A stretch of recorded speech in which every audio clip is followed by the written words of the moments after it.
نحمده ونصلي على رسوله الكريم اما بعد فقد قال الله تبارك وتعالى كما ورد في سورة النجم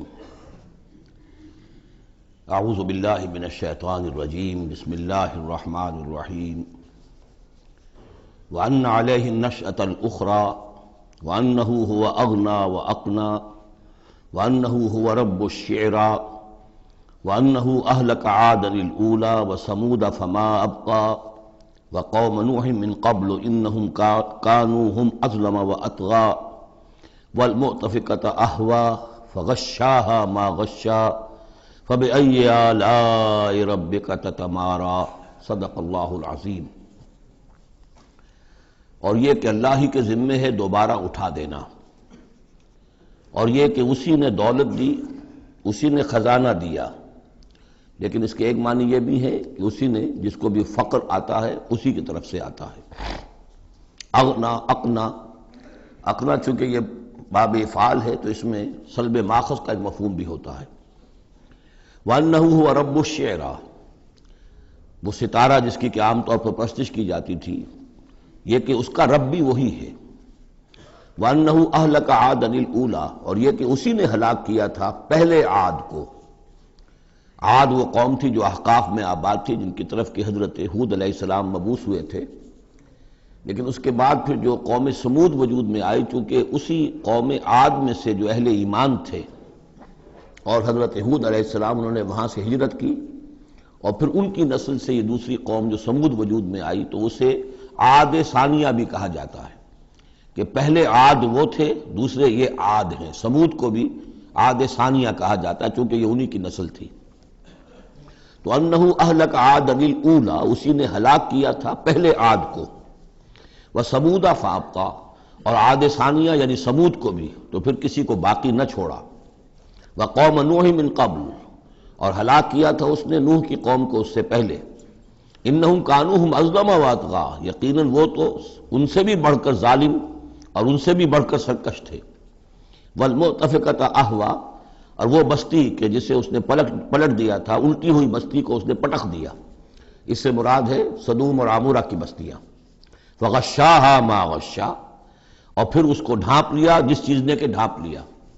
جب اس کے اوپر ایک دفعہ تو وہ زلزلہ آیا اور تلپٹ کر دیا، اور پھر اس پر کنکروں کی بارش ہوئی تھی۔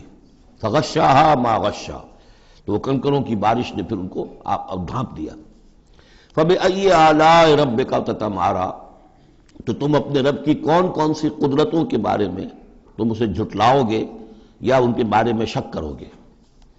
ھذا نذیر من النذر الاولی، ھذا یہ یعنی محمد صلی اللہ علیہ وسلم یہ بھی ایک خبردار کرنے والے ہیں، جیسے کہ اور بہت سے خبردار کرنے والے پہلے آ چکے ہیں۔ من النذر الاولی، پہلے کے، نذیر کی جمع نذر۔ ازفت الازفہ، آ چکی ہے قریب وہ آنے والی۔ لیس لہا من دون اللہ کاشفہ، اور نہیں ہے کوئی اس کو کھول دینے والا اللہ کے سوا۔ اس کے یہ بھی معنی ہے کہ جیسے کشتی کا لنگر کہیں ہو تو لنگر کھول کر، لنگر اٹھا کے پھر کشتی کو روانہ کیا جاتا ہے، تو ایسے ہی وہ قیامت ابھی لنگر انداز ہے، لیکن اس کو روانہ کرنا، اسے چلانا اللہ ہی کا کام ہے جب وہ چاہے گا۔ اور یہ بھی ہے کہ اس کا علم جو ہے کہ کھول کر دکھا دیا جائے کہ وہ کب آئے گی، یہ بھی صرف اللہ کے پاس ہے، اس کے سوا کوئی نہیں ہے کہ جو بتا سکے کب آئے گی۔ افمن ھذا الحدیث تعجبون، تو کیا تم کو اس بات سے تعجب ہو رہا ہے؟ ھذا الحدیث، اس قرآن ہی کے بارے میں کہا جا رہا ہے۔ وتضحکون ولا تبکون، اور تم ہنستے ہو اور روتے نہیں ہو۔ وانتم صامدون، اور تم خوش فیلیاں کر رہے ہو، خوش گپیوں میں لگے ہوئے ہو۔ فاسجدوا للہ واعبدوا، بس سجدہ کرو اللہ کے لیے اور اسی کی بندگی کرو، اسی کی پرستش کرو۔ سجدہ کر لیجیے۔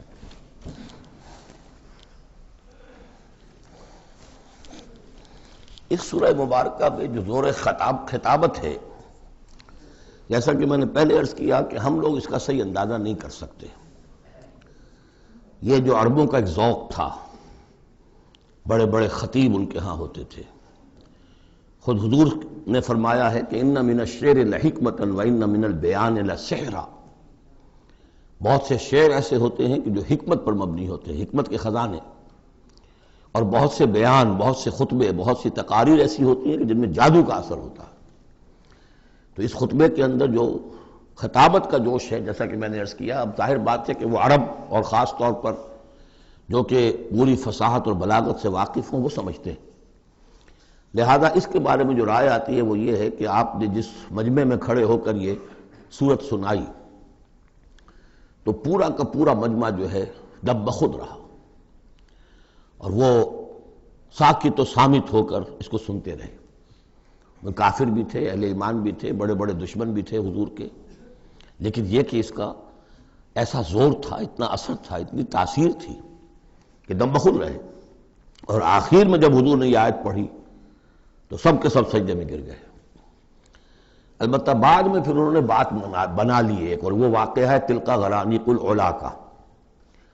جب ان سے کہا گیا تم بھی سجدے میں گر پڑے محمد صلی اللہ علیہ وسلم کا یہ کلام سن کر یا قرآن ان کی زبان سے سن کر، تو انہوں نے کہا کہ ہم نے تو سنا تھا کہ اسی میں انہوں نے یہ بھی فرمایا تھا جہاں ذکر آیا ہے افرأیتم اللات والعزی ومناۃ الثالثۃ الاخری، تو وہاں محمد نے یہ بھی کہا تھا تلک الغرانیق العلا وَإِنَّ شَفَاعَتَهُنَّ لَتُرْتَجَىٰ، یہ بڑی اونچی دیویاں ہیں، بڑی اونچے مقام والی دیویاں ہیں یہ لات اور منات اور عزیٰ، اور یہ کہ ان کی شفاعت کی توقع ہے، شفاعت کریں گی۔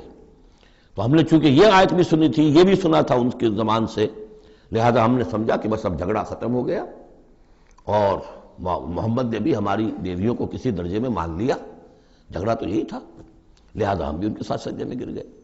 لیکن یہ گویا کہ ان کی سخن سازی تھی، یا یہ کہ بعض علماء کی یہ تعویل ہے کہ ہو سکتا ہے کسی شیطان نے جب کہ حضور پڑھ رہے تھے تو یہ الفاظ پڑھ دیے ہوں آواز ملا کر اور انہوں نے سنے ہوں، واللہ عالم۔ لیکن میرے نزدیک یہ اصل میں اس صورت کی تاثیر تھی، اس کی اتنی ہیبت تھی اس میں کہ اس کے نتیجے میں جب آخر میں یہ حکم آیا سجدہ کرو اللہ کو اور بندگی کرو اسی کی، تو وہ سب کے سب گویا کہ بے اختیار جسے ہم کہتے ہیں فَأُلْقِيَ السَّحَرَةُ سَاجِدِينَ، جیسے القیہ کا لفظ آیا ہے کہ وہ جادوگر جو تھے حضرت موسیٰ علیہ السلام کا جو مقابلہ کرنے آئے تھے، فعل مجہول ہے، گرا دیے گئے جادوگر سجدے میں، جیسے کسی نے ان کو پکڑ کر اور الٹا کر دیا اور سجدے میں گرا دیا، یعنی بے اختیار کرنا انسان کا۔ تو ایسا ہی معاملہ اس سورت کے سننے پر بھی ہوا ہے، واللہ عالم۔ سورۃ القمر، بسم اللہ الرحمن الرحیم، اقتربت الساعۃ وانشق القمر۔ قیامت قریب آ چکی ہے، اور جیسا کہ میں عرض کر چکا ہوں کہ قیامت کی نشانیوں میں سے سب سے قطعی اور یقینی نشانی حضور کی بعثت ہے۔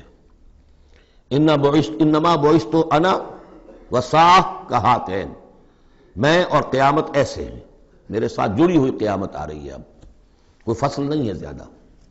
اور آپ کو معلوم ہے اللہ کا ایک دن 1000 برس کا ہے، تو ابھی تو 1.5 دن بھی نہیں ہوا نبی اکرم صلی اللہ علیہ وسلم کے انتقال کو، اللہ کے حساب سے 1.5 دن نہیں ہوا۔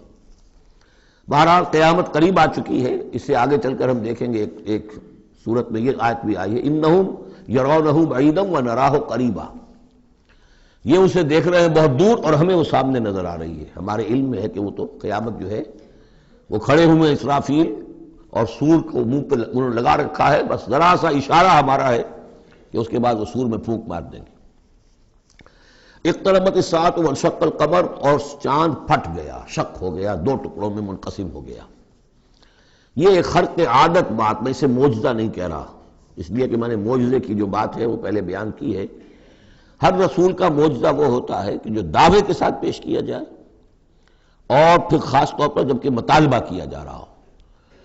اس قسم کا کوئی معجزہ محمد الرسول اللہ صلی اللہ علیہ وسلم کا سوائے قرآن کے نہیں ہے۔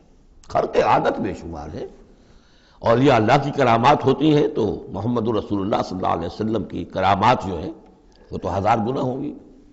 اسی قسم کا ایک واقعہ یہ ہے کہ آپ منا میں تشریف فرما تھے، اور بھی لوگ تھے، ان میں سے کسی نے کہا کہ کوئی نشانی ہو، آپ نے کہا آسمان کی طرف دیکھو، انگلی کی اور وہ چاند سب نے دیکھا کہ 2 ٹکڑے ہو کر ذرا سا ہٹ کر ایک دوسرے سے دور ہو کر پھر آ کر جڑ گئے۔ وانشق القمر۔ اب اس پر بعض لوگوں نے تو اس اعتبار سے اعتراض کیا جس اعتبار سے ہر خرق عادت کی تعویل کرنے کی کوشش کی ہے، سر سید احمد خان مرحوم اور ان کے مکتبہ فکر کے جو لوگ ہیں۔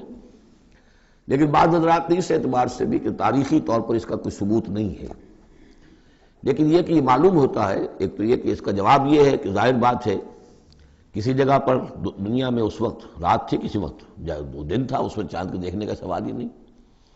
پھر یہ کہ جہاں چاند ہوتا ہے اس میں سب لوگ ٹکٹکی باندھے ہوئے چاند کو تو نہیں دیکھ رہے ہوتے کہ آسمان میں کیا ہوا، اور چاند کا دو ٹکڑے ہو کر ذرا سا ہٹنا اس سے کیا فرق واقع ہوا ہوگا، روشنی اس کی جو کہ تو زمین پر رہی جو بھی تھی، تو کسی نے جو ہے خام خواہ پلٹ کر دیکھا ہو۔ لیکن یہ کہ مالابار کے ساحل پر کوئی راجا تھا ہندو، اس نے یہ دیکھا تھا، اتفاق کی بات ہے کہ وہ اس وقت دیکھ رہا تھا آسمان کی طرف، اور وہ حیران ہوا، اس نے دیکھا کہ چاند پھٹا، دو ٹکڑے ہوئے اور وہ ذرا فاصلے پر گئے، پھر جڑ گیا کر۔ بعد میں اسے جب اسلام کی یہ دعوت پہنچی اور یہ آیت بھی پہنچی تو اس نے اسی گواہی دی کہ میں اس کا چشمدید گواہ ہوں، پھر وہ اسلام لایا۔ واللہ اعلم۔ اقتربت الساعة وانشق القمر وإن يروا آية يعرضوا ويقولوا سحر مستمر، اور اگر وہ دیکھیں کوئی آیت، کوئی نشانی، تب بھی اعراض کریں گے اور کہیں گے کہ یہ تو جادو ہے جو چلا آ رہا ہے پہلے سے۔ وَكَذَّبُوا وَاتَّبَعُوا أَهْوَاءَهُمْ، اور انہوں نے تکذیب کی، جھٹلایا اور اپنی خواہشات کی پیروی کی۔ وَكُلُّ أَمْرٍ مُسْتَقِرٌ، اور ہر معاملہ جو ہے اللہ کا امر کا وہ ایک وقت معینہ کے لیے قرار پا چکا ہے۔ ہر کام کے لیے اللہ تعالیٰ کی اسکیم میں ایک وقت ہے، اس سے پہلے وہ کام نہیں ہوگا۔ لیکن یہ کہ انسان کا کام یہ کہ اپنا فرض ادا کرتا رہے، وہ کام کب ہونا یہ اللہ کا کام ہے، اللہ کے ذمہ ہے۔ ہمیں اقامت دین کی جد و جہد کرنی ہے، اس لیے کہ ہمارا وہ فرض عین ہے، ہمیں تو وہ جد و جہد کرنی ہے، ہماری نجات کا دار و مدار اس پر ہے۔ ہمارا کام یہ کہ سمجھیں اس جد و جہد کے لیے طریقہ کار کیا ہے، سیرت النبی سے اس کے لیے اخذ کریں، پھر یہ کہ اس کے کیا آداب ہیں، کیا شرائط ہیں، اور اس کے لیے جو ہے پوری طرح غور و فکر کریں، یہ بات دوسری ہے۔ پھر نظر ثانی بھی کرتے رہیں، کیونکہ اب کوئی معصوم تو ہے نہیں کہ جس کے پاس وقتاً فوقتاً جو ہے وہی آ رہی ہو اور ہدایت مل رہی ہو۔ اجتہاد ہی ہے، اجتہاد میں خطا بھی ہو جاتی ہے، بڑے سے بڑے آدمی سے ہو سکتی ہے، لیکن یہ سب کچھ اپنی جگہ پر، فرض اپنی جگہ ہے، جد و جہد کرو۔ باقی ہو سکتا ہے تمہاری زندگی میں نہ آئے، کوئی پرواہ نہیں، تمہیں اپنا فرض ادا کرنا ہے، تم سرخرو ہو جاؤ اللہ کے ہاں کہ اللہ میں نے زندگی اسی کام میں لگا دی، بس تم کامیاب ہو جاؤ گے۔ باقی کب اللہ کو یہ کرنا یہ اللہ جانتا ہے۔ اس حوالے سے اصل میں جو لوگ ذرا ان چیزوں میں عجلت کے شکار ہو جاتے ہیں، پھر وہ یہ ہے کہ اگر دیکھتے ہیں کہ یہ تو کام نہیں ہو رہا، سیدھے طریقے سے نہیں ہو رہا، تو الٹے سیدھے طریقے، ٹیڑھی انگلیوں سے گھی نکالو اگر سیدھے سے نہیں نکل رہا، بائی ہک اور بائی کرک، دائیں بائیں سے کسی طریقے سے، پھر وہ غلطیاں ہوتی ہیں، پھر وہ تحریکیں جو ہے غلط راستوں پہ پڑ جاتی ہیں۔ اصل غلطی یہی ہوتی ہے کہ یہ نہ سمجھا جائے کہ اس کو کر گزرنا میرا فرض ہے، نہیں نہیں نہیں، اس کو کرنے کی جد و جہد میں تن من دھن لگا دینا میرا فرض ہے، کر گزرنا یہ اللہ کے ذمہ ہے، وہ کب چاہے گا کہ یہ ہو اسی وقت ہوگا۔ وَلَقَدْ جَاءَهُم مِّنَ الْأَنبَاءِ مَا فِيهِ مُزْدَجَرٌ، ان کے پاس وہ خبریں آ چکی ہیں، انباء الرسل، جس میں ڈانٹ ہے، ان کے لیے تہدید ہے، اگر ان خبروں کو وہ سنیں اور سمجھیں تو ان کے لیے بھی اس میں سبق ہے۔ حکمتٌ بالغۃ، جہاں وہ ڈانٹ اور ڈپٹ ہے اس کے اندر، وہیں پر حکمت بھی ہے پوری، اور بالغہ پوری حکمت۔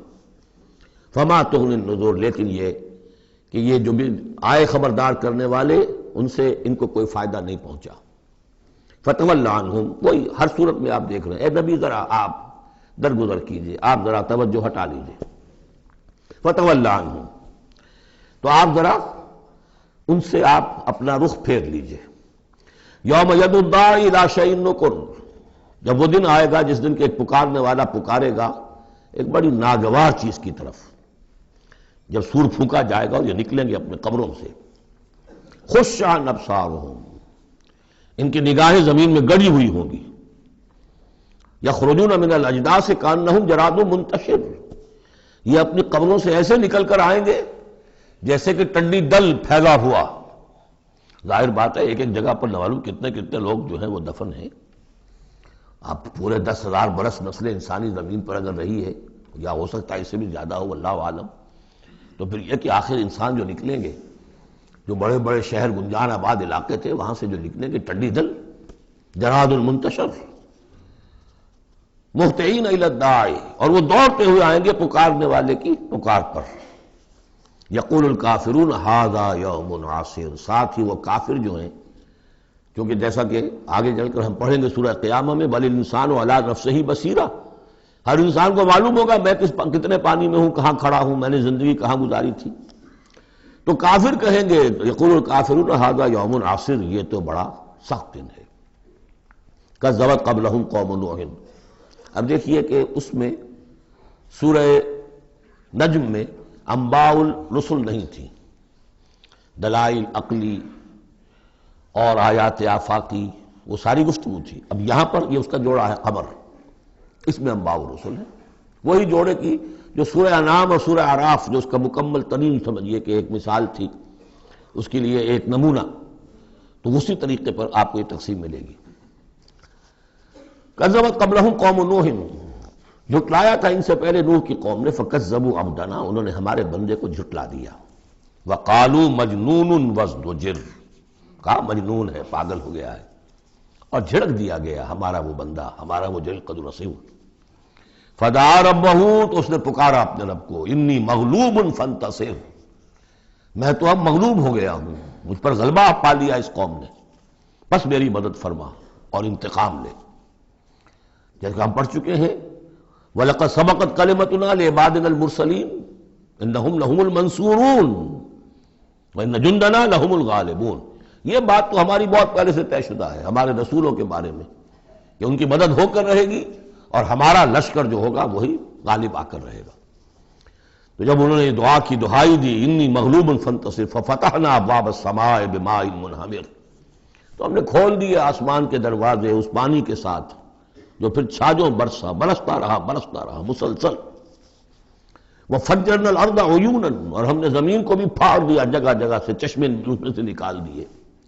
آسمان سے پانی برس رہا ہے، زمین کے چشمے جو ہے ابل پڑے ہیں، ہمالیہ کے چشمے ابلنے لگے، تو گویا کہ اس زمین پہ سے بھی چشمے جو ہے پھوٹ گئے۔ فجرنا الارض عیونا فالتقى الماء، پانی مل گیا، آسمان سے برسنے والا پانی اور زمین کے چشموں میں سے نکلنے والا پانی دونوں نے مل کر، فالتقى الماء على امر قد قدر، ایک ایسی بات کے لیے کہ جو طے ہو چکی تھی، جس کا اللہ کی طرف سے فیصلہ ہو چکا تھا، یعنی پوری قوم کے غرق ہونے کی بات۔ وحملناه على ذات الواح ودسر، اور ہم نے اسے سوار کرا دیا اس چیز میں کہ جو بنی ہوئی تھی لکڑی کے تختوں اور کیلوں سے، یعنی کشتی، تجری بأعیننا، اور وہ کشتی چل رہی تھی ہماری نگاہوں میں، ہم دیکھ رہے تھے ہمارے سامنے۔ جزاء لمن کان کفر، اور یہ بدلہ تھا اس کا، اس کے لیے کہ جس کی ناقدری کی گئی تھی، ہم نے اسے بچایا اور اس کے ساتھ اس کے صاحب ایمان ساتھیوں کو بچایا۔ وَلَقَدْ تَرَكْنَاهَا، اور ہم نے اسے چھوڑ دیا ہے، آیتاً، ایک نشانی کے طور پر، فَهَلْ مِن مُدَّكِرٍ، تو ہے کوئی کہ جو اس سے نصیحت اخذ کرے۔ جیسا کہ میں نے عرض کیا، یہ کشتی بھی جیسے شداد کی جنت جو ہے اب دنیا میں معلوم ہو گئی ہے کہ وہ نیچے ریت کے اندر دبی ہوئی موجود ہے، اور جیسے یہ حضرت لوط جہاں بھیجے گئے تھے ان شہروں کے بھی کھنڈرات اب معلوم ہو گیا ہے کہ سمندر کی تہ میں موجود ہیں، اسی طرح سمجھ لیجئے کہ وہ کشتی بھی ایک روز کھل کر سامنے آ جائے گی۔ فَكَيْفَ كَانَ عَذَابِي وَنُذُرِ، تو کیسا ہوا میرا عذاب اور میرا خبردار کرنا، کھڑکھڑا دینا اور ڈرا دینا۔ وَلَقَدْ يَسَّرْنَا الْقُرْآنَ لِلذِّكْرِ فَهَلْ مِن مُدَّكِرٍ، یہ ہے وہ چیلنجنگ انداز قرآن کا، ہم نے تو قرآن کو آسان کر دیا ہے نصیحت اخذ کرنے کے لیے، سبق حاصل کرنے کے لیے، رہنمائی حاصل کرنے کے لیے، تو فَهَلْ مِن مُدَّكِرٍ، تو ہے کوئی جو اس سے سبق حاصل کرے۔ جو لوگ اس صورت کو آج پڑھ رہے ہیں، اور یہ 4 دفعہ یہ آنی ہے، یہ آیت، یہ ترجیحی آیت ہے، دوہرا کر آ رہی ہے یہاں پر، یہ آپ میں سے ہر ایک کے لیے اللہ تعالیٰ کی طرف سے ایک اتمام حجت ہے کہ آپ اگر اب بھی کمر نہیں کستے، عربی سیکھنے کے لیے وقت نہیں نکالتے، قرآن کو سمجھنے کا اگر عزم مصمم نہیں کرتے، تو گویا کہ اللہ تعالیٰ کی طرف سے جو پرسش ہے اور جو پوچھا جائے گا وہ اور سخت ہو جائے گی۔ اور کسی کو تو بتایا نہیں گیا، لوگوں کو معلوم نہیں، لوگوں کو تو صرف ثواب بتائے گئے، لیلۃ القدر میں ایک نفل پڑھو گے اتنے 1000 نفلوں کا ثواب ہو جائے گا، وہ بیچارے نفل پڑھتے جا رہے ہیں، انہیں کیا پتا قرآن میں کیا ہے، قرآن نے کیا کہا ہے۔ تو فرمایا وَلَقَدْ يَسَّرْنَا الْقُرْآنَ لِلذِّكْرِ، تم یہ نہیں کہہ سکو گے اللہ بہت مشکل کتاب تھی، یہ نہیں، بہت آسان کتاب ہے۔ باقی رہ گئی ایک زبان، تو عربی زبان کو مردہ زبان تو نہیں ہے، عبرانی زبان کو یہودیوں نے زندہ کر دیا، مر چکی تھی بالکل. سنسکرت کو ہندوؤں نے زندہ کر دیا جو مر چکی تھی بالکل. لیکن یہ عربی زبان، یہ تو بڑی زندہ زبان ہے. کتنا بڑا علاقہ ہے دنیا میں کہ جس کے بولنے والے یہ ہیں. آج کوئی انٹرنیشنل فورم ایسا نہیں ہے جس میں عربی زبان میں ترجمہ ساتھ نہ ہوتا ہو. یہ تو دنیا کی مانی ہوئی چوٹی کی زبانوں میں سے ہے. اردو کا ترجمہ نہیں ہے، حالانکہ بڑی تعداد میں لوگ ہیں اردو بولنے والے بھی، لیکن یو این او میں یا کہیں اور اس طرح کے اداروں میں اردو کا ترجمہ نہیں ہے. لیکن جن زبانوں میں وہاں سائملٹینیس ترجمے ہوتے ہیں ان میں عربی زبان شامل ہے. تو لیونگ لینگویج ہے، زندہ زبان ہے، سیکھنے میں کیا دقت ہے.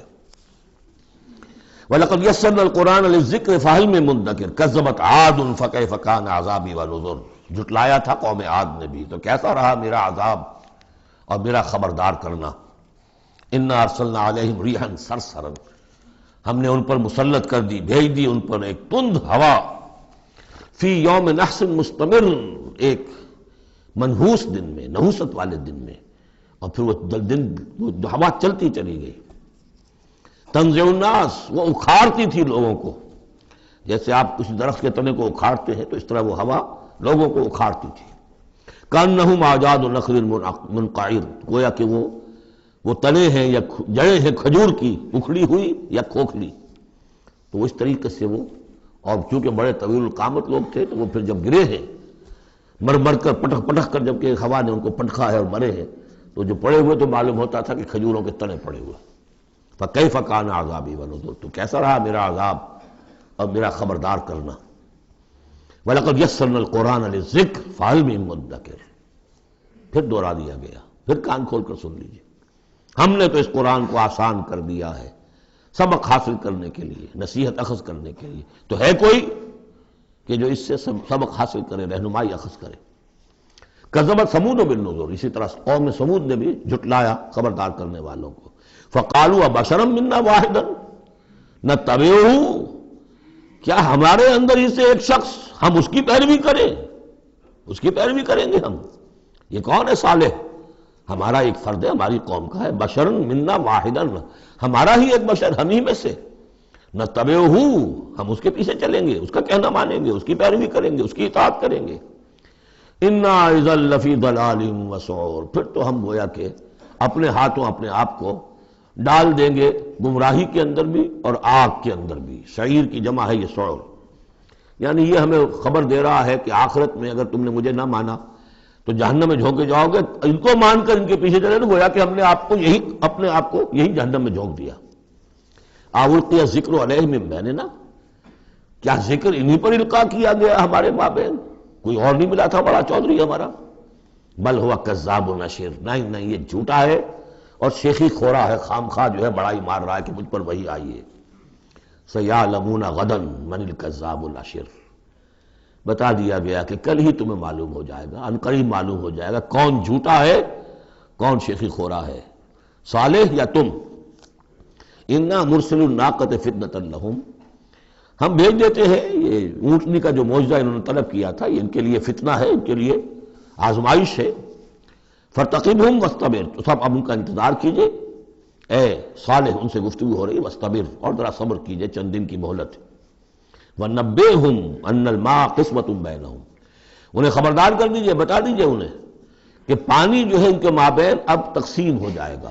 یعنی ایک دن وہ اللہ کی اونٹنی ناقۃ اللہ جو اللہ نے پیدا کی خاص طور پر معجزانہ طریقے پر، وہ پانی پیے گی، اور دوسرے دن ان کے تمام جو مال مویشی ہے وہ آ کر پانی پیئیں گے.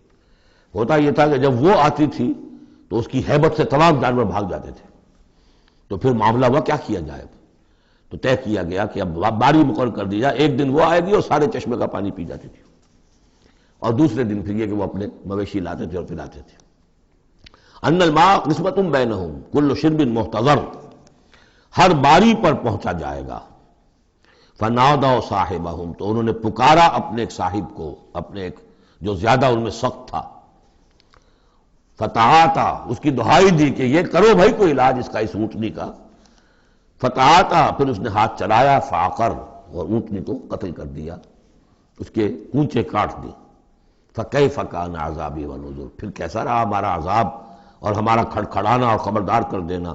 انا ارسلنا علیہم صیحۃ واحدۃ، ہم نے ان پر بس ایک چنگھاڑ بھیجی، فکانوا کحشیم المحتضر، تو پھر وہ ایسے ہو گئے جیسے کہ باڑ لگانے والا جب کانٹوں سے باڑ لگا لیتا ہے اپنے کھیت کے گرد، اور اگر کوئی بڑا سا گلہ جو ہے وہ جانوروں کا اس کو رونتا ہوا چلا جاتا ہے تو وہ بالکل چورا چورا ہو کر پڑی ہوتی، ایسے چورا ہو کر پڑے رہ گئے۔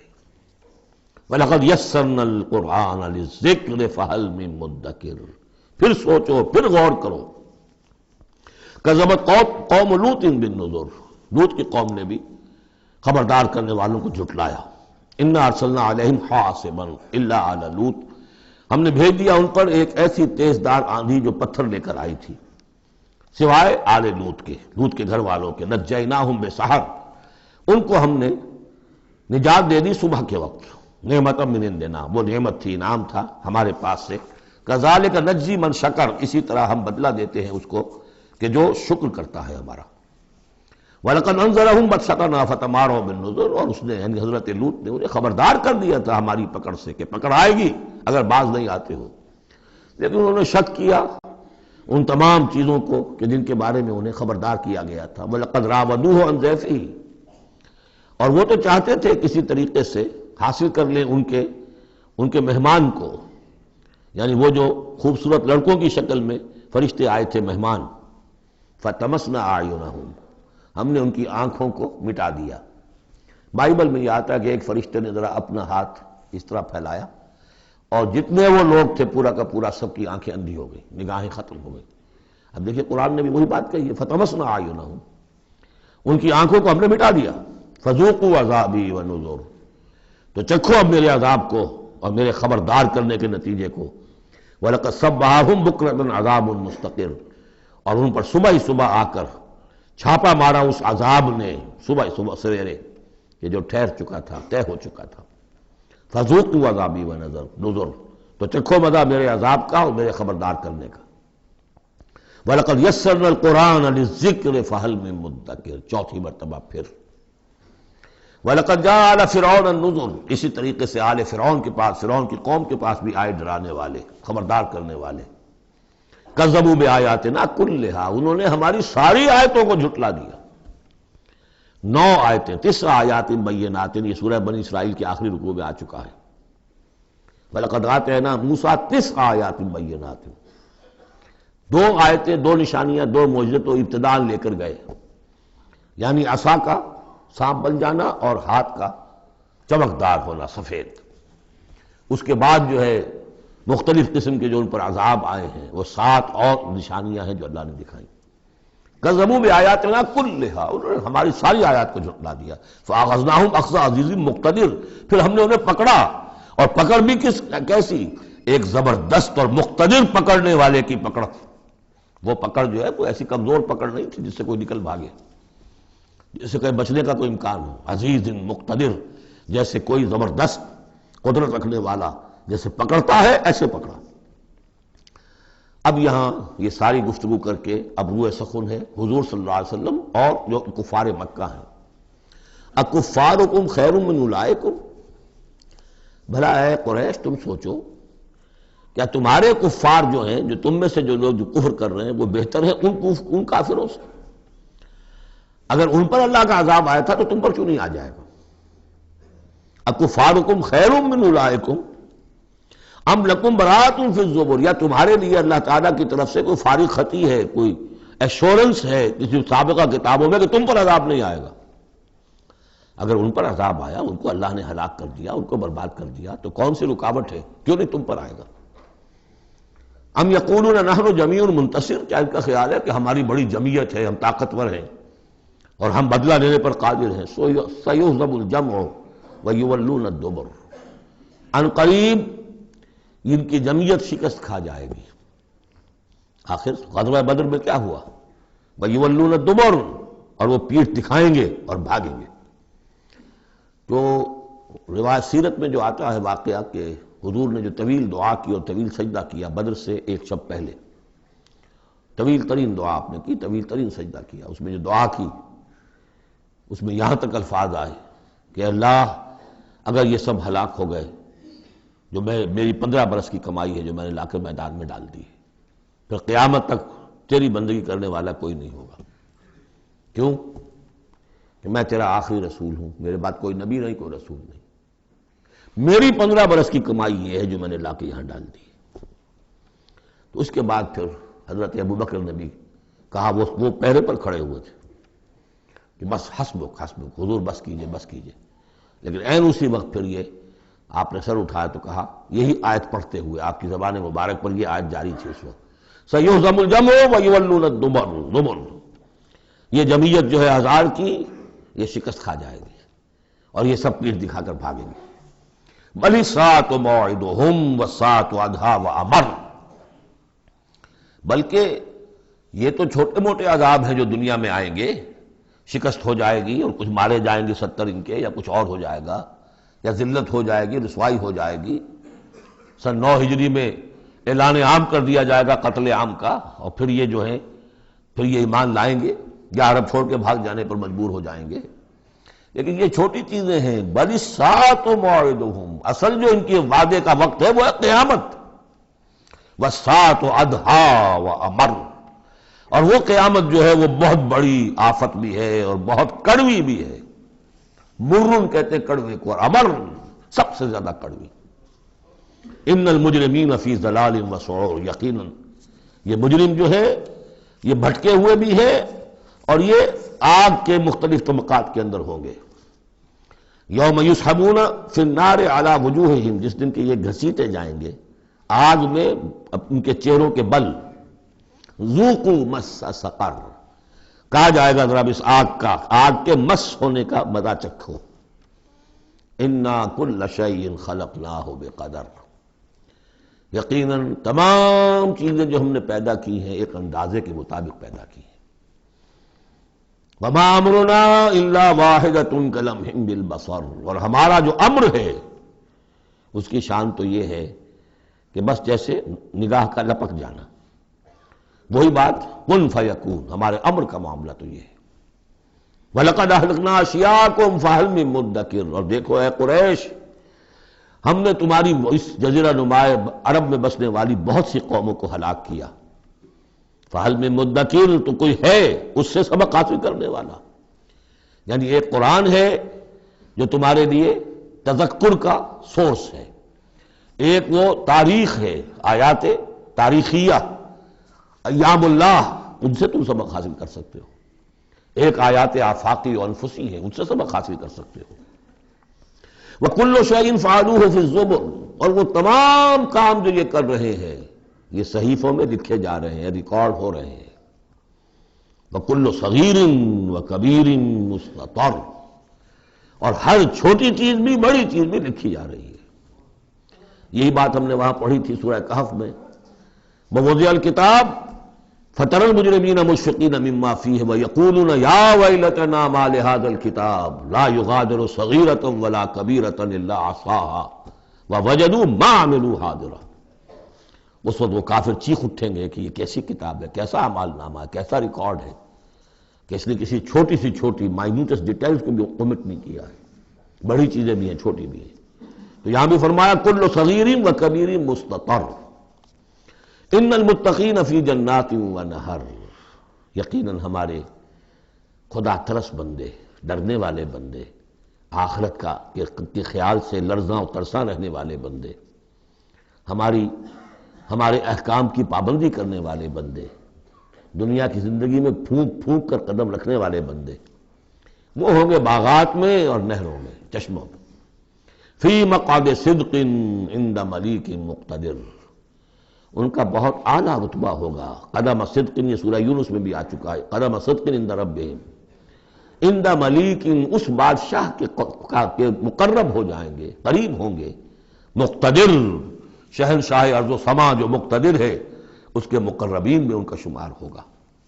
اللہم ربنا اجعلنا منہم، اللہم ربنا اجعلنا منہم، اللہم ربنا اجعلنا منہم، آمین یا رب العالمین۔ سورۃ الرحمن اور سورۃ الواقعہ یہ آخری جوڑا ہے۔ میں نے عرض کیا تھا شروع میں کہ یہ 7 صورتیں جو ہیں ان میں سے سورہ قاف منفرد ہے، سورہ زاریات، سورہ طور جوڑا ہے، سورۃ النجم، سورۃ القمر جوڑا ہے، سورۃ الرحمن، سورۃ الواقعہ، یہ جوڑا ہے۔ یہ جوڑا بڑا عجیب ہے۔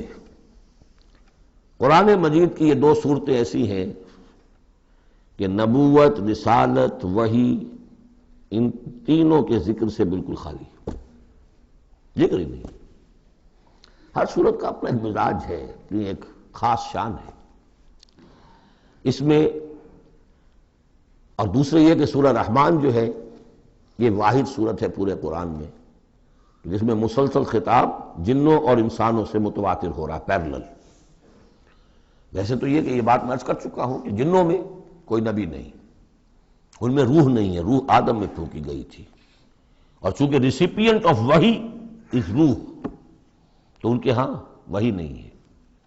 لہذا وہ بھی جو انسانوں میں رسول آئے ہیں انہی کی ہدایت کے پیرو رہے۔ ان میں سے جو اچھے لوگ ہیں، جو نیک لوگ ہیں، وہ ایمان لائے، جس کی ایک مثال ہمارے سامنے آ بھی چکی ہے۔ وہ جنات تھے، حضرت موسیٰ پر ایمان رکھنے والے تھے، تورات کے ماننے والے تھے، اور ان کا گزر ہوا، قرآن انہوں نے سنا، وہ ایمان لے آئے، اور پھر جا کر وہ اپنی قوم میں تبلیغ شروع کر دی۔ تو گویا کہ قرآن مجید میں جب یا ایھا الناس کہا جاتا ہے تو اگرچہ انسان مراد ہیں، لیکن یہ کہ انہی کے تابع خطاب جو ہے وہ جنات سے بھی ہے، لیکن اس صورت میں اس کو کھول دیا گیا۔ باقی یہ اسی پر قیاس کرتے ہوئے پورے قرآن کو سمجھیے کہ اس پورے قرآن کے مخاطب انسان بھی ہیں، جنات بھی ہیں، لیکن یہاں صرف یہ کہ اس کو ایک ایک قدم کے اوپر تثنیہ کا صیغہ، فَبِأَيِّ آلَاءِ رَبِّكُمَا تُكَذِّبَانِ فَبِأَيِّ آلَاءِ رَبِّكُمَا تُكَذِّبَانِ یا معشر الجن والانس، اے انسانوں اور اے جنات کی جماعتوں، جو کھل کر جو ہے صراحت کے ساتھ جو ہے انسانوں کے ساتھ جنات کا ذکر اور ان سے خطاب، وہ صرف اس ایک صورت میں پورے قرآن مجید میں۔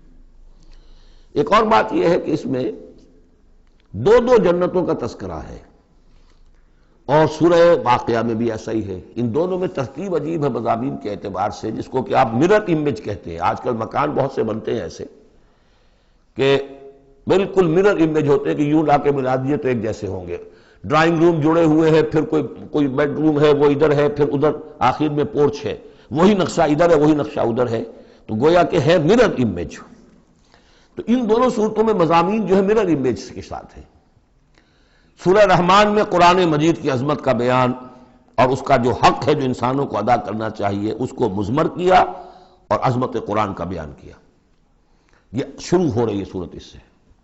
سورہ واقعہ میں وہ آخر میں آئے گا قرآن کی عظمت کا بیان، اور جو لوگ کہ اس کا حق ادا نہیں کرتے ان کا انجام۔ پھر اس میں اس کے بعد جو ہے پہلے ذکر ہے اہل جہنم کا،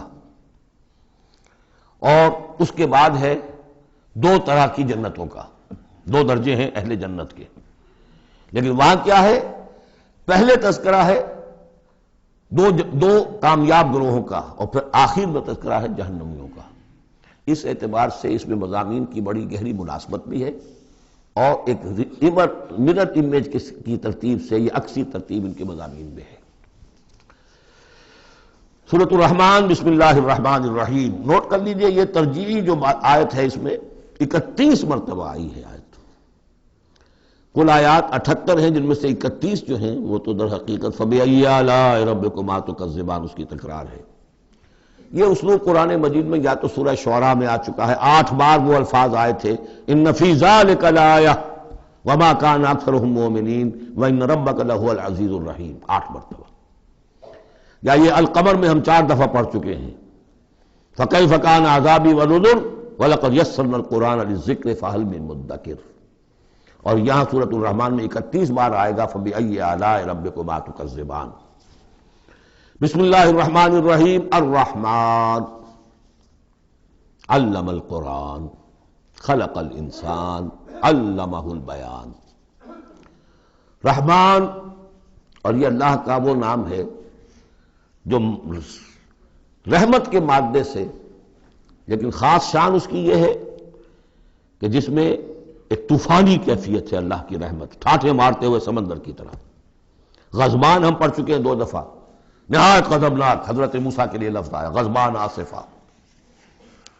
تو عرب کہے گا اگر بھوک سے مر رہا ہے انا جوعان، پیاس سے مر رہا ہے انا عطشان، تو رحمان کے وزن پر بہت مبالغہ ہوتا ہے، اور اس میں ایک شان ہوتی ہے جیسے کہ طوفانی شان، طوفان وہ بھی اسی میں ہے۔ الرحمن وہ ہستی کہ جس کی رحمت ٹھاٹھے مارتے سمندر کے مانند ہے، علم القرآن اس نے قرآن سکھایا ہے۔ یعنی یہ کہ قرآن مجید کی عظمت کا تصور کرو، یہ اللہ کی رحمانیت کا مظہر عتم ہے، اس کی رحمت کی سب سے بڑی شان، اس کا مظہر عتم جو ہے وہ قرآن ہے۔ دوسری بات یہ، اللہ کے ناموں میں چوٹی کا نام رحمان ہے، بہت پسندیدہ، رحمت کی تو ضرورت ہر شخص کو ہے۔ حضور نے فرمایا میں بھی مستغنی نہیں۔ آپ نے ایک موقع پہ فرمایا کہ کوشش جنت میں صرف اپنے اعمال کی بنیاد پر نہیں جائے گا جب تک کہ رحمت خداوندی دستگیری نہ کرے۔ اور حضرت عائشہ سے ہے یہ روایت، حضرت عائشہ نے پوچھ لیا، ظاہر بات ہے میاں بیوی کے درمیان ایک بے تکلفی بھی ہوتی ہے کہ کیا حضور آپ بھی؟ آپ نے فرمایا ہاں میں بھی۔ الا ان یتغمدنی ربی برحمتہ، میں بھی جنت میں نہیں جا سکوں گا مگر اس صورت میں کہ میرا رب مجھے اپنی رحمت سے ڈھانپ لے۔ تو رحمان چوٹی کا نام ہے اللہ کے ناموں میں سے، اور جو علم اللہ نے دیا انسان کو اس میں چوٹی کا علم قرآن ہے۔ ایک علم وہ ریویلڈ نالج جس کی چوٹی یہ ہے، ایک علم ہے ایکوائرڈ نالج، رفتہ رفتہ انسان جا رہا ہے، لیکن سب سے اونچا علم، سب سے بڑا علم خلق الانسان، اسی نے انسان کو بنایا، اور اس کی کریشن کا کلائمیکس انسان ہے، تخلیق کی معراج انسان ہے۔ خلقتہ بیدیہ، اپنے دونوں ہاتھوں سے بنایا ہے، جس میں عالم امر اور عالم خلق جمع ہو گئے۔ اس سے آگے علمہ البیان، جو صلاحیتیں انسان کو دی ہیں ان میں چوٹی کی صلاحیت جو ہے بیان ہے۔ انسان کو کہا گیا حیوان ناطق، نطق، قوت بیان، اور یہ بات ہمیں معلوم ہے کہ یہ جو انسان کا جو برین ہے، ظاہر بات ہے گوریلاز میں بھی ہے، چمپینزیز میں بھی ہے، اور بھی حیوانات کے اندر بھی ہے، گھوڑے کا بھی برین ہے، لیکن یہ برین جیسے جیسے رفتہ رفتہ لوئر اینیمل سے اوپر آپ آ کر دیکھتے ہیں، ہائیسٹ انسان کے اندر آ کر اس کا جو گرے میٹر ہے، وہ جو ہائیسٹ ایوالو فارم ہے، اس میں مختلف ایریاز ہیں۔ یہ ویژن کا ایریا ہے، آنکھ سے جو انفارمیشن جا رہی ہے وہ پھر ڈسائفر ہوتی ہے گرے میٹر کے اس پچھلے حصے کے اندر، ہیئرنگ ایریا ہے۔ لیکن سب سے بڑا رقبہ جو ہے وہ ہے سپیچ سینٹر، اور اس کے دو حصے ہیں، دوسرے کی بات سننا اور سمجھنا، پھر اپنی بات کہنا، یہ دو ایسپیکٹس ہیں اس کے۔ تو سپیچ سینٹر، اس میں دونوں چیزیں آ جائیں گی، کلام کا فہم اور پھر کلام کو دوسروں تک پہنچانا۔ تو علمہ البیان، اللہ نے صلاحیتیں تو اور بھی دی انسانوں کو بہت سی، آنکھ بھی دی، کان بھی دیا، لیکن یہ آنکھ اور کان تو حیوانات میں بھی ہے، بلکہ بعض حیوانات کی بصارت ہم سے کہیں زیادہ آگے ہے۔ بعض حیوانات وہ ہیں کہ جنہیں روشنی کی بھی ضرورت نہیں دیکھنے کے لیے، بغیر اندھیرے میں بھی دیکھتے، ہم تو اندھیرے میں نہیں دیکھ سکتے۔ اس طرح کان، گھوڑے کا کان جو ہے اس کے کان کھڑے ہو جاتے ہیں اینٹنا کی طرح سے، اگر کہیں سے آہٹ ہو، جب یہ آپ نے گھوڑ سوار نے کچھ نہیں دیکھا، کھلا سنا ہے، لیکن ذرا سی آہٹ کہیں کی گھوڑے نے سن لی۔ اس حوالے سے باقی چیزیں جو ہیں ان میں تو یہ کہ علیحدہ علیحدہ گنا جائے گا تو صلاحیتیں باقی شاید انسان سے بہتر بھی دوسرے حیوانات میں ہیں۔ سونگھنے کی صلاحیت کتے میں جتنی ہے ہمارے پاس تو 1/100 بھی نہیں ہے۔ حیوانات میں سونگھنے کا ایریا جو ہے وہ بہت بڑا ہوتا ہے برین کے اندر، وہ سونگ کر چیزوں کو اندازہ کرتے ہیں کھانے کی ہے کہ نہیں ہے۔ لیکن انسان کے ہاں آ کر ہائیسٹ لیول آف برین میں یہ سپیچ سینٹر ہے۔ اب یہ جو 4 آیتوں سے 3 جملے بنے، الرحمن آیت 1 ہو گئی لیکن جملہ تو نہیں بنا، الرحمن مبتدا ہے، علم القرآن خبر ہے، جملہ اب بنا، تو جملے 3 ہوئے، الرحمن علم القرآن خلق الانسان علمہ البیان۔ اس کو جو ریشو پروپورشن کا قاعدہ ہوتا تھا نسبت و تناسب کا حساب میں، ارتھمیٹک میں 3 ویلیوز دی گئی ہیں، چوتھی تلاش کرو۔ چوتھی ویلیو اس میں کیا ہے جو مضمر ہے، چھپی ہوئی ہے؟ انسان کو جو بہترین صلاحیت اللہ نے دی ہے قوت بیان، اس کا مصرف بھی ہونا چاہیے بہترین۔ اس کا بہترین مصرف یہ ہے کہ قرآن سمجھو اور سمجھاؤ، قرآن پڑھو اور پڑھاؤ۔ جیسے کہاوت ہے کہ توپ اس لیے نہیں بنتی کہ اس سے مکھیاں ماری جائیں، اسی طرح اتنی بڑی صلاحیت جو تمہیں اللہ نے دی ہے، اسی صلاحیت کو وکلاء استعمال کرتے ہیں جو اچھا آرگو کر سکے، اس کی فیس بڑھتی چلی جاتی۔ ڈیماگوگ کوئی لیڈر ہے، بڑی اچھی تقریر کر سکتا ہے، وہ مرنے مارنے پر جو ہے مجمع کو آمادہ کر دے گا، لوگوں کو آمادہ کر دے گا، وہ اپنی گردنیں کٹوا دیں گے، لیڈر بن جائے گا۔ تو یہ صلاحیت جو ہے اس لیے نہیں ہے کہ تو دنیا میں لیڈریاں اپنی بناؤ اس کے ذریعے سے، اس کا مصرف کیا ہے؟ قرآن سمجھو اور سمجھاؤ۔ یہ ہے بیان، اللہ کا بیان۔ اس بیان کو سمجھنا، پہلے تو اسپیچ سینٹر کا وہ حصہ جو ہے اس کو سمجھے، اور پھر اسپیچ سینٹر کا جو دوسرا جو حصہ ہے وہ اس کو بیان کرے۔ چنانچہ اس کو کھول کر بیان کر دیا محمد رسول اللہ صلی اللہ علیہ وسلم نے۔ حدیث ہے آپ کی جس کے راوی ہیں عثمان ابن عفان۔ دیکھیے نام کے اندر بھی وہ قافیہ مل رہا ہے، الرحمن علم القرآن خلق الانسان علمہ البیان عن عثمان ابن عفان۔ اب عفان کے بیٹے عثمان نے روایت کیا، حضور نے فرمایا خیرکم من تعلم القرآن وعلمہ، اور خیر یہاں پر سپرلیٹو کے سنس میں آ رہا ہے، تم میں بہترین لوگ وہ ہیں جو قرآن سیکھیں اور سکھائیں۔ اب سورہ قمر کے فوراً بعد یہ وَلَقَدْ يَسَّرْنَا الْقُرْآنَ لِلذِّكْرِ فَهَلْ مِن مُدَّكِرٍ الرحمن علم القرآن خلق الانسان علمہ البیان الشمس والقمر بحسبان۔ یہ سورج اور چاند سب ایک حساب کے ساتھ ہیں، ان کی گردش حساب کے ساتھ ہے، اسی حساب سے دن بن رہے ہیں، راتیں بن رہی ہیں، ہفتے اور سال اور مہینے بن رہے ہیں۔ والنجم والشجر یسجدان، نجم جو ہے تو ستارے، سورج اور چاند کے مناسبت سے تو اس کے لیے ستارے کی مفہوم ہے، لیکن نجم جو عربی زبان میں جھاڑیوں کو بھی کہتے ہیں جو زمین میں ہوتی ہیں، کیونکہ یہ ستارے بھی زمین میں اتنے نظر آتے ہیں جیسے کہ جھاڑیاں ہوں۔ والنجم والشجر یسجدان، شجر کے حوالے سے اگر ترجمہ کرتے ہیں تو وہ جھاڑیاں، یہ بھی سجدہ کرتے ہیں، اللہ کے سامنے سر بسجود ہوتے ہیں، ان کے سائے جیسا کہ کئی دفعہ آ چکا ہے۔ والسماء رفعها ووضع الميزان، اور آسمان کو اس نے بلند کیا اور اس میں رکھے ترازو۔ یہاں اس سے مراد وہ ترازو نہیں ہے جو کہ تولتی ہے دنیا کے اندر، اس میں بیلنس ہے، کاسمک بیلنس۔ آسمان اور زمین کے اندر، آسمان میں جتنے اجرام سماویہ ہیں، ان کو جو چیز تھامے ہوئے ہے، قائم رکھے ہوئے ہے، وہ ایک بیلنس ہے۔ جو کشش ثقل ہے، ان کی مختلف، یہ سب ایک دوسرے کو کھینچ رہے ہیں، اور ادھر ادھر سے دونوں طرف سے جو کھینچ ہے وہ ہر کرے کو اپنی جگہ پر رکھے ہوئے ہیں۔ یہ بیلنس جب ذرا سا گڑبڑ ہوگا اور یہ کرے آپس میں ٹکرا جائیں گے۔ فاصلے ہی کہیں تو ہوتا ہے conversely proportional to the distance, لہذا جو گریویٹیشنل فورس ہے، اگر ایک طرف سے ذرا فاصلہ کم ہو گیا اس کا مطلب دوسری طرف بڑھ گیا، تلپٹ ہو جائے گا۔ تو یہ کاسمک بیلنس ہے۔ وَالسَّمَاءَ رَفَعَهَا وَوَضَعَ الْمِيزَانَ أَلَّا تَطْغَوْا فِي الْمِيزَانِ، دیکھو اس میزان میں، اس توازن میں، یہ جو بیلنس ہے یہاں کا، اس میں کوئی کمی بیشی نہ کرو، بد زیادتی کرو۔ وَأَقِيمُوا الْوَزْنَ بِالْقِسْطِ وَلَا تُخْسِرُوا الْمِيزَانَ، اور قائم رکھو وزن کو قسط کے ساتھ، عدل کے ساتھ، اور اس کے اندر کہیں کوئی کمی نہ کرو، نہ تطغوا نہ تخسروا، نہ کمی نہ زیادتی۔ کہیں فاصلہ بڑھ جائے گا تب بھی خرابی، کہیں فاصلہ کم ہو جائے گا تب بھی خرابی۔ وَالْأَرْضَ وَضَعَهَا لِلْأَنَامِ، الفاظ کی مناسبت سے بعض لوگوں نے سمجھا کہ ترازو ہی مراد ہے، تو ٹھیک ہے، اس میں کوئی حرج نہیں ہے اگر مراد لی جائے، لیکن ترتیب دیکھیے جس طرح یہ آ رہا ہے الشمس والقمر بحسبان۔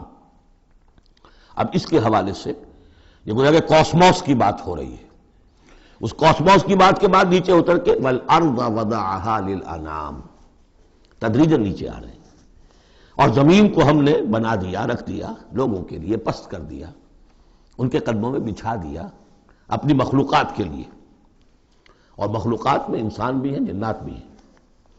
فیہا فاکہۃ، اس میں میوے ہیں، والنخل، اور کھجوریں ہیں، ذات الاکمام، جن پر کے غلاف چڑھے ہوتے ہیں، والحب ذو العصف، اور اناج ہے جس کے ساتھ بھس بھی ہوتا ہے، والریحان، اس کے دو ترجمے ہیں، ایک تو یہ کہ اور خوشبودار پھول بھی ہے، یا یہ کہ اور دوسری غذائیں بھی ہیں۔ فَبِأَيِّ آلَاءِ رَبِّكُمَا تُكَذِّبَانِ، عام طور پر جو ترجمہ ہے اس میں اعلیٰ کا ترجمہ کیا گیا ہے نعمتیں، لیکن اصل میں یہاں نعمت، قدرت، ان دونوں کو جمع کیجیے۔ کہیں وہ نعمت کا تذکرہ ہے، کہیں اللہ کی قدرت کا ذکر ہے۔ اس کی قدرت کی نشانیاں ہیں۔ فَبِأَيِّ آلَاءِ رَبِّكُمَا تُكَذِّبَانِ، تو تم اپنے رب کی کون کون سی نعمتوں اور قدرتوں کا انکار کرو گے۔ تکذبان صیغہ ہے تثنیہ کا، دونوں سے خطاب ہو رہا ہے، انسانوں سے اور جنوں سے، اور یہ بات آگے چل کر واضح ہو جائے گی۔ خلق الانسان من صلصال کالفخار، ہم نے بنایا انسان کو اس صلصال سے، اس سوکھی ہوئی خشک مٹی سے، وہ گارا سنا ہوا گورا، صلصال من حمإ مسنون، اور جب وہ اتنا سوکھ گیا کہ کھنکنے لگا، کالفخار جیسے ٹھیکرا ہوتا ہے، اسے بنایا۔ وَخَلَقَ الْجَانَّ مِن مَارِجٍ مِّن نَار، اور جنات کو ہم نے بنایا آگ کی لپٹ سے، جس کو کہ ہم اس سے پہلے پڑھ چکے ہیں سورہ ہجر میں، نار السموم، لو جیسی ہوتی ہے جس کے اندر کی آگ ہوتی ہے۔ تو ایسے ہی وہ جو فلیم ہوتا ہے، شعلہ، اس کا ایک حصہ تو ہے جو نظر آتا ہے اور ایک حصہ وہ جو نظر نہیں آتا، وہ جو اوپر کا حصہ ہے وہ ہے جہاں پہ سب سے زیادہ ہیٹ ٹیمپریچر ہائیسٹ وہاں ہوتا ہے، وہ ہے مارج من نار۔ فَبِأَيِّ آلَاءِ رَبِّكُمَا تُكَذِّبَانِ، رب المشرقین و رب المغربین، وہ رب ہے مشرقوں کا بھی، دونوں مشرقوں کا اور دونوں مغربوں کا۔ یہ تسنیہ کی جو مناسبت سے یہاں پر مشرقین و مغربین کہا، کہیں مشارق والمغارب ہے، رب المشارق والمغارب، کہیں مشرق و مغرب ہے، اور یہ سب ٹھیک ہے، مشرق و مغرب واحد کی حیثیت سے بھی درست ہے۔ اور مشرقین اور مغربین، اس وقت کا جو مشرق ہے جہاں سورج نکل رہا ہے، اس کے مقابلے میں مغرب ہے جہاں وہ ڈوبے گا، لیکن وہی مغرب وہ مشرق ہے دوسرے ہمارا جو پیچھے جو حصہ ہے گلوب کا، اس کا مشرق ہے، اور جو ہمارا مشرق ہے وہ اس کا مغرب ہے۔ تو دو مشرق دو مغرب۔ پھر یہ کہ ہر نقطہ جو ہے زمین پر وہ مشرق بھی ہے مغرب بھی ہے، کسی نہ کسی وقت وہاں پر سورج جو ہے طلوع ہو رہا ہے، کبھی وہاں پر غروب ہو رہا ہے، تو مشارق والمغارب۔ لیکن یہاں پر تسنیہ کی مناسبت سے رب المشرقین و رب المغربین، دونوں مشرقوں کا رب مالک اور دونوں مغربوں کا۔ فَبِأَيِّ آلَاءِ رَبِّكُمَا تُكَذِّبَانِ، مَرَجَ الْبَحْرَيْنِ يَلْتَقِيَانِ، اس نے چلا دیے دو دریا جو آپس میں ملے ہوئے بھی ہیں، بینہما برزخ لا یبغیان، لیکن ان کے مابین ایک ایسا پردہ حائل ہے کہ وہ ایک دوسرے میں گھستے نہیں ہیں، داخل نہیں ہوتے، اپنی حد کے اندر رہتے ہیں۔ یہ ہیں گرم روئیں چلتی ہیں ٹھنڈے پانی کے سمندر میں، یا جیسے کہ کابل پر نظر آتا ہے دو دریا چل رہے ہیں، دریائے سندھ کا پانی علیحدہ نظر آ رہا ہے اور دریائے کابل کا علیحدہ نظر آ رہا ہے، اور یہ اٹک پر نظر آتا ہے، اور کافی دور تک پھر یہ علیحدہ علیحدہ چلتے نظر آتے ہیں۔ فَبِأَيِّ آلَاءِ رَبِّكُمَا تُكَذِّبَانِ يَخْرُجُ مِنْهُمَا اللُّؤْلُؤُ وَالْمَرْجَانُ، اور ان دونوں سے نکلتے ہیں موتی بھی اور مونگے بھی۔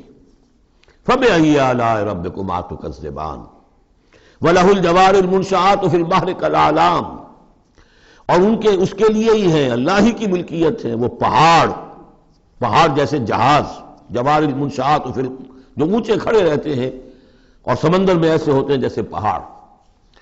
پچھلے زمانے میں بھی تو اگرچہ بادبانی ہوتے تھے، جب بادبان کھل جاتے تھے تو بڑی اونچی اونچی جو ہے بادبان ہوتے تھے ان کے، پہاڑ کی طرح، پہاڑیاں چھوٹی چھوٹی، اور آج جو کچھ چلتے ہیں بڑے بڑے جہاز، ان کو تو دیکھیں تو واقعی وہ پہاڑ ہوتے ہیں سمندر میں۔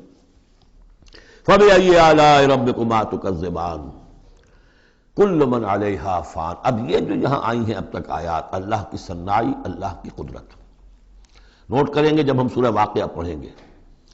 پہلے آیا ذکر قرآن، اس کی عظمت، اور اس کا جو ایک مضمر ہے چیز کہ انسان کو اس قرآن کی عظمت اور فضیلت کو سمجھ کر، اگر اللہ نے وہ جو شعر علامہ اقبال کا، اگر یک قطرہ خون داری اگر مشتے پرے داری، بیا با من تو آ موزم طریق شاہ بازی را، اگر تمہارے جسم میں کوئی قطرہ خون ہے اور کوئی مٹھی بھر پر بھی تمہیں دے رکھے ہیں، اے چڑیا اے بیا، آؤ کہ میں تمہیں شاہ بازی کے طریقے سکھاؤں۔ اسی طریقے سے اگر تمہیں بولنے کی صلاحیت دی ہے اللہ نے، تو اس کا مصرف کیا ہے؟ خیرکم من تعلم القرآن وعلمہ، سمجھنے کی صلاحیت دی ہے، قرآن سمجھو، بیان کرنے کی صلاحیت دی ہے، بیان کرو قرآن کو۔ پھر یہ کہ اللہ تعالیٰ کی تخلیقی قوت، اس کا تذکرہ ہوا، وہاں آپ دیکھیں گے یہ بالکل الٹی یہی ترتیب ہوگی، آخر میں قرآن مجید کی عظمت، اس سے پہلے اللہ کی تخلیقی عظمت، اللہ کے یہی جو اعلیٰ ہے۔ اس کے بعد اب پہلے جہنم والوں کا تذکرہ یہاں ہو رہا ہے، وہاں بعد میں ہوگا۔ فرمایا کل من علیہا فان، جو بھی ہے اس زمین پر جو بھی مخلوقات ہیں سب فنا ہونے والی ہے۔ وَيَبْقَى وَجْهُ رَبِّكَ ذُو الْجَلَالِ وَالْإِكْرَامِ، باقی تو رہے گا صرف تیرے رب کا منہ، تیرے رب کا چہرہ، جو بہت بزرگی والا ہے اور بہت عظمت والا ہے۔ اب یہ کہ اللہ کا چہرہ ہم کیا اس کو نہیں سمجھ سکتے، آیات متشابہات میں سے ہوگا۔ جو اس کا مفہوم سمجھیں گے وہ یہ ہے اللہ کی ذات باقی، باقی سب چیز اللہ تعالیٰ کے سوا سب فانی، پوٹینشلی سب فانی ہے، اپنے طور پر سب کسی کا وجود جو ہے اپنے بل پر قائم نہیں ہے۔ اللہ جب تک قائم رکھے تو در حقیقت وہ خود اپنے بل پر قائم نہیں ہے، وہ تو اللہ تعالیٰ نے ان کو قائم رکھا ہوا ہے۔ کل من علیہا فان، اللہ باقی من کل فان، اللہ ہی باقی ہے، باقی تمام فانی ہے۔ وَيَبْقَى وَجْهُ رَبِّكَ ذُو الْجَلَالِ وَالْإِكْرَامِ فَبِأَيِّ آلَاءِ رَبِّكُمَا تُكَذِّبَانِ يَسْأَلُهُ مَنْ فِي السَّمَاوَاتِ وَالْأَرْضِ، جو بھی ہے آسمان اور زمین میں وہ سب اس کے در کے سوالی ہیں، اسی سے مانگ رہے ہیں۔